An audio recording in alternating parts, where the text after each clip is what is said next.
I'm going to tell you about the next revolution that may destroy humankind. Humanoid companion robots. Sex robots. Yes, that's right. They'll do anything you want.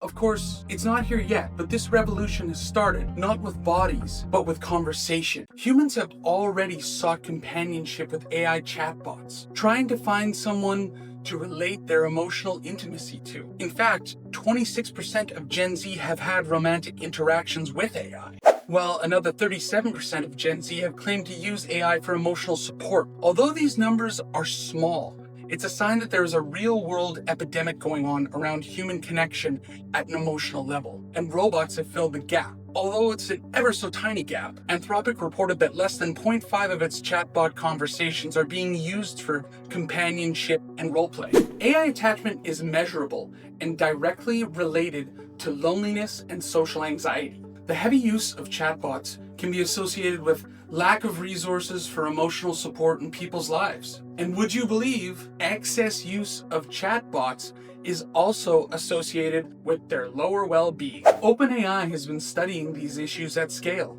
and after surveying 4,000 plus users, it's showing there is a need for serious research on the subject. If these giant companies are concerned, maybe the population using the technology should be also. I mean, it's probably not a good idea for the population to substitute human bonds for artificial ones, as we rely on reproduction to survive. And last I looked, there wasn't robot babies being born.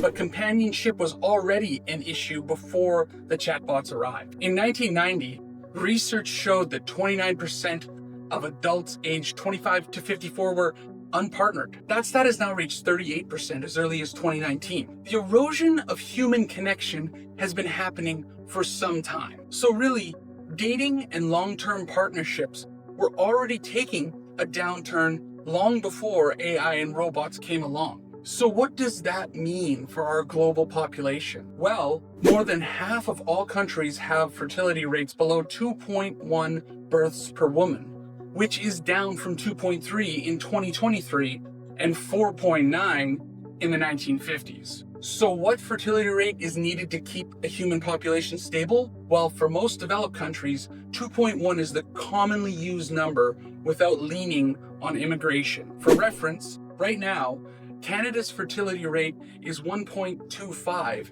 and the USA's is 1.6, far below the 2.1 benchmark, which puts these nations in fertility collapse. Now, the idea of human companionship robots becomes an even scarier thought. So why have people stopped producing children? Well, it can be explained with the term the demographic economic paradox. As societies become wealthier, educated, and more urbanized, fertility tends to fall. Of course, there's more to it. The extreme rise in the cost of living over the last several decades, people not being able to find a suitable partner, decision paralysis.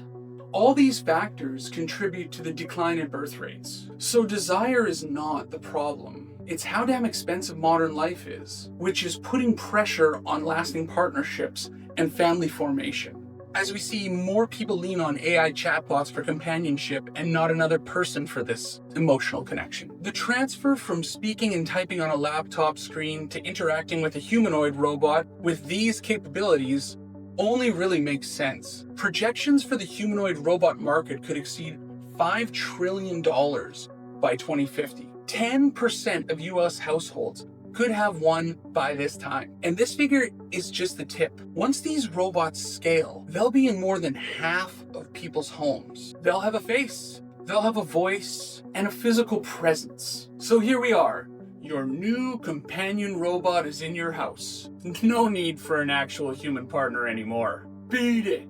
Who would want that kind of trouble? The robot will provide you with all the things required of an intimate partner. Emotional validation. I hear you and see what you're going through. Customization. Bigger there, I want her bigger there, I want her smaller there, I want him zero rejection. What if we... Sounds creepy, right? Well, this could be our reality very soon. Currently, the global sex tech market is valued at $43 billion, but it is growing fast and is estimated to hit $250 billion by 2035. These figures really instill a fear of oncoming changes to human relationships. People are geared toward a convenient lifestyle. Who wouldn't rather have fewer problems than more? This furthers the idea that companionship with other people might be less desirable in the future. The AI humanoid robot will not argue, reject, or demand anything. It will be at your service 24/7. A true convenience. So even if a small group of people prefers artificial intimacy, this will most likely weaken incentives for dating, commitment, marriage, and childbearing. Of course, these sex robots won't be the direct issue causing the decline of humanity, as we are already witnessing declining birth rates from other socioeconomic problems, but they will definitely not help the problems of singlehood and lower fertility. So, is Judgment Day upon us? Run for your lives! They've turned on us! Will the robot apocalypse wipe out humanity? Maybe, but not in a here today, gone tomorrow scenario. What could happen is that sex robots will add to an already serious problem we face. They could turn the slow erosion of human connection into a fast one. Way fewer couples, less and less families, plummeting birth rates, emotional outsourcing. So, sex robots may not destroy humanity by force. They may be the final crack in a foundation already giving way.